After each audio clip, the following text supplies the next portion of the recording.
Bien, estamos ahora con el doctor Sergio Tapia, abogado de los marinos en el caso del Frontón. Recordemos la,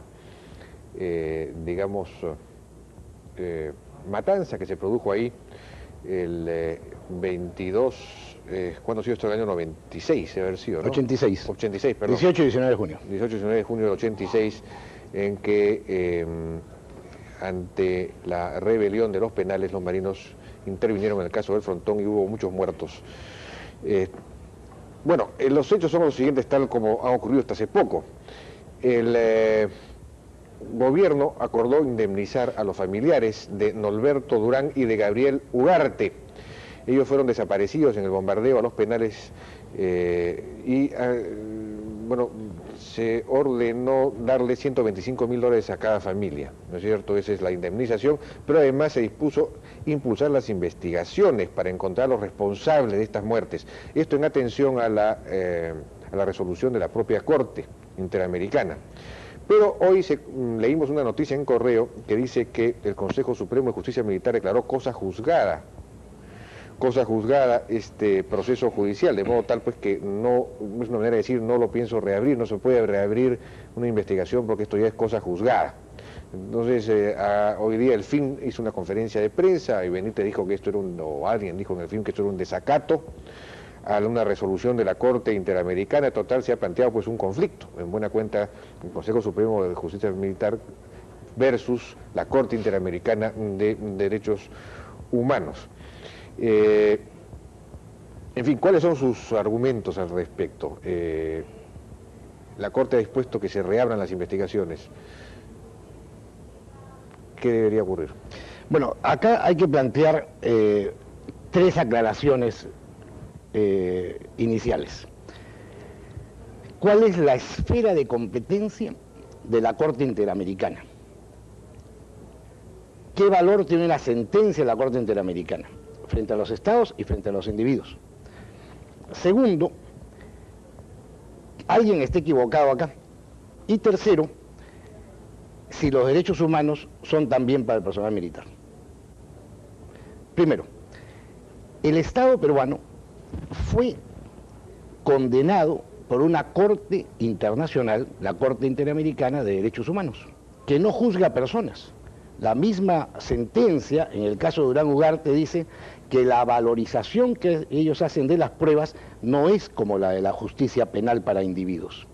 Y sancionó al Estado. O sea, el Estado peruano tiene, con respecto al manejo que hizo del Frontón, el manejo político, jurídico, judicial, una sanción internacional. Y además el Estado peruano debe pagar una indemnización a los familiares de estas dos víctimas, Durán y Ugarte.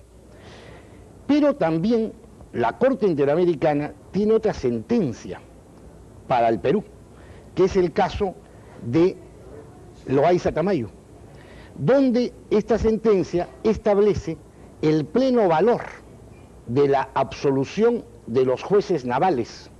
El caso de la señora Loaiza Tamayo fue que fue juzgada por el juzgado de Marina por delito de traición a la patria.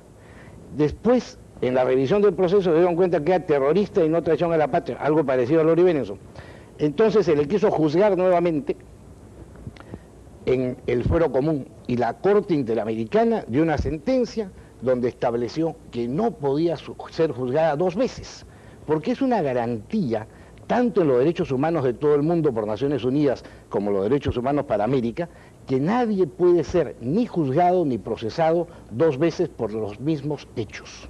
Entonces, si tenemos el caso de que hay una sentencia de la Corte Interamericana contra el Estado peruano que impidió juzgar a una acusada por terrorismo porque ya había sido absuelta por el juzgado naval, en las mismas condiciones está el personal de la Marina que participó en el develamiento del motín de los terroristas en el Frontón.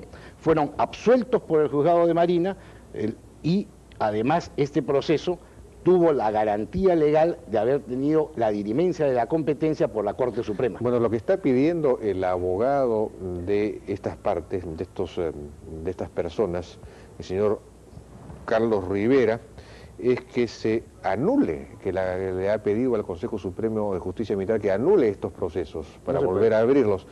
Bueno, pero me responde, por favor, después de una muy breve pausa. Seguimos conversando con el doctor Sergio Tapia, abogado de los marinos que participaron en el develamiento del motín del Frontón.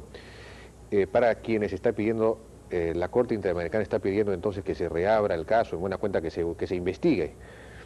Bueno, pero usted señala que la propia Corte ya ha establecido lo contrario en otro caso. Sin embargo, si la Corte ahora establece o ordena abrir investigación o investigar el caso, ¿es porque qué? ¿Desconoce entonces que ya se había investigado este asunto o qué? No, simplemente la Corte lo que señala es que observando los derechos humanos en los cuales no puede haber discriminación, uno en favor de una presunta terrorista y otro en desmerecimiento de las fuerzas militares, o en este caso del personal naval, lo que debe hacer sin equivocaciones los que son autoridad en el Perú hoy día es distinguir quiénes han sido procesados y quiénes no, investigar quiénes son los que tienen la protección de los derechos humanos internacionales, de la Constitución política del Perú, de que ya no se les puede revivir procesos fenecidos, identificar a qué responsable no ha sido juzgado y a ese juzgarlo. Ahora, le repito el argumento del doctor Rivera, que lo que habría que hacer es declarar nulos. Lo que le está pidiendo al Consejo Supremo de Justicia Militar es que declare nulos estos procesos para volver a abrirlos. Es una barbaridad. Está contra la Constitución, contra los tratados de derechos humanos e inclusive está contra el artículo 4 de la Ley Orgánica del Poder Judicial, que establece que toda autoridad debe acatar las resoluciones judiciales. Hay una resolución judicial que declaró inocentes a los marinos y no se puede reabrir el proceso. El argumento de él es que este fue un proceso irregular porque no fue un proceso público, los familiares de las víctimas no fueron notificados del proceso para reclamar sus derechos, en fin, marinos juzgaron a marinos, entonces hubo parcialidad. Esos son más o menos sus argumentos. Bueno, también peruanos juzgan a peruanos y mujeres a mujeres, en fin, podemos hacer distinciones, pero mira, Jaime, hay otro problema. Estos marinos no solamente han sido juzgados ya por el fuero militar, han sido juzgados por el fuero revolucionario. Vega Llona fue asesinado en La Paz por haber sido partícipe del Frontón. Acá, si se puede ponchar pero eso ya es un argumento no jurídico, sino político. Así es. Y entonces, hoy día, en las condiciones de hoy, que se sepa la identidad del personal naval que ha estado protegida, que se sepa que ellos han sido los que ocasionaron para Sendero sus héroes en el Día de la Heroicidad, pone en peligro y en riesgo no solamente la vida de la seguridad de personas que cumplieron no con órdenes, cumplieron con las leyes del país, porque hoy día se reclama la subordinación del poder militar al poder democrático. Eso fue lo que pasó el 18 de junio de 1986. El poder democrático decide que ellos develen el motín, y lo hicieron, cumpliendo leyes. Ya fueron juzgados, no se les puede volver a juzgar. Pero lo que no está claro es si el poder político dio la orden de develar el motín de la manera como se develó, porque pudo haber otras metodologías, así digamos, cercar por hambre, en fin, sitiar. Bueno, el poder político decidió, y consta en actas del Consejo de Ministros, el cómo, y decidió no que entraran el personal del INPE ni policía, sino que entrara la Fuerza Armada, con una misión. Esa misión fue cumplida y ha sido procesada, ha sido evaluados los hechos, han sido valoradas las pruebas y se determinó absolviendo al personal naval. Y es una garantía constitucional que un proceso que termine en absolución es cosa juzgada. Pero los casos de derechos humanos no se puede revisar procesos, no se puede anular procesos, como de hecho está ocurriendo, por ejemplo, en el caso de la muerte, la matanza de la Cantuta, es un proceso que se va a reabrir por orden de la propia Corte Interamericana de Derechos Humanos, que ya se reabrió. Son cosas distintas. Lo que la Corte Interamericana ha expresado en uno de los casos, no en los dos, es que se identifique a los responsables y se les juzgue y sancione de acuerdo a la ley. Y de acuerdo a la ley no puede ser reabierto un juicio a un grupo de personas que ya fue procesada. De acuerdo no solamente con la ley, sino de acuerdo con la Constitución y de acuerdo con los mismos tratados de derechos humanos y de acuerdo a una sentencia que estableció, la de Loaiza Tamayo, de que una absolución del juez de Marina es válida y no puede ser procesado otra vez. Bueno, pero entonces, por eso decía yo que había una confusión. De acuerdo, pero es el mismo caso en el sentido de que en el caso del grupo Colina, pues ellos también ejecutaron a unas personas y ahora se les ha reabierto un proceso. Ellos ya fueron sentenciados, ya habían sido sentenciados, luego fueron amnistiados y se ha ordenado. Sí, pero ahí fue por la aplicación de la amnistía, ¿no? Me parece, bueno, no me ha venido el caso de esto, pero creo que fue por la amnistía y en este caso no hubo amnistía, en el caso de Frontón. ¿No hubo amnistía? No hubo amnistía, pero no es que fueron absueltos. Fueron absueltos. Fueron absueltos. Pero, bueno, no sé, ese es el informe. ¿Este fue un caso en el que hubo enfrentamiento o hubo ejecuciones extrajudiciales, por ejemplo? Mira, hay un parte de guerra, que es el Día de la Heroicidad de Sendero Luminoso, donde relata hora por hora cómo ellos morían y mataban marinos.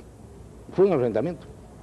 Pero murieron efectivamente unos 3 o 4 marinos, ¿no es cierto? Murieron 3 marinos y más de 21 heridos, entre ellos algunos muy graves. Ahora, murieron más de 100 senderistas. Murieron más de 100 senderistas y 34 quedaron sobrevivientes, por lo cual no se presume que haya habido fusilamientos extrajudiciales. Ahora, el informe AMES señala que sí habría habido ejecuciones extrajudiciales, ¿no? Sí, pero el congresista Ames dice que el informe del Congreso no proporciona pruebas con validez judicial, es una valorización política lo que hace. Eso lo ha declarado ante la Corte Interamericana. De acuerdo, pero digamos, el informe se basa en testimonios de algunos sobrevivientes, precisamente. Se basa en una interpretación ideológica de los hechos. Bueno, ese es su juicio. ¿No? No. Lo que lo dice él. Ah, él dice. Sí, sí, que esto es una interpretación de los sectores políticos que estuvieron en su comisión. Eso lo dice. Ahora, el propio Consejo Superior de Justicia Militar, que acaba de declarar que eso ya ha sido cosa juzgada y que no puede reabrir este tema, por esa razón. Sí. Sin embargo, el propio este Consejo declaró nulas precisamente las sentencias de los casos de Barrios Altos, ¿no? Claro, es que son distintas situaciones. Una vez que se termina un proceso, ahora que se reclama tanto en esta apertura democrática la seguridad jurídica, un ingrediente fundamental de la seguridad jurídica es que no se pueden reabrir procesos fenecidos. Y hay la santidad de la cosa juzgada, de acuerdo a un debido proceso. Posiblemente, en otros casos, se haya erosionado el principio del debido proceso. En este caso no hay un cuestionamiento al debido proceso. Lo que hay es un mandato claro de la Corte Interamericana. Investigar y sancionar a los responsables de acuerdo a la ley. De acuerdo a la ley tendrán que buscar otros responsables, pero al personal naval ya fue juzgado y absuelto. No se le puede volver a juzgar, porque sería la violación del Pacto Internacional de Derechos Civiles y Políticos de las Naciones Unidas y de la Convención Americana de Derechos Humanos y de la Constitución Política. Los otros responsables solamente podrían ser los responsables políticos. Eso lo determinará la Fiscalía. Bien, doctor Tapia, muchas gracias por su participación en La Hora Isla. Vamos a una breve pausa. Regresamos ahora con Luis Consigliere y Luis Morante para ver el tema del zanjón de Javier Prado y las curvas de la muerte, como se le ha llamado. Regresamos.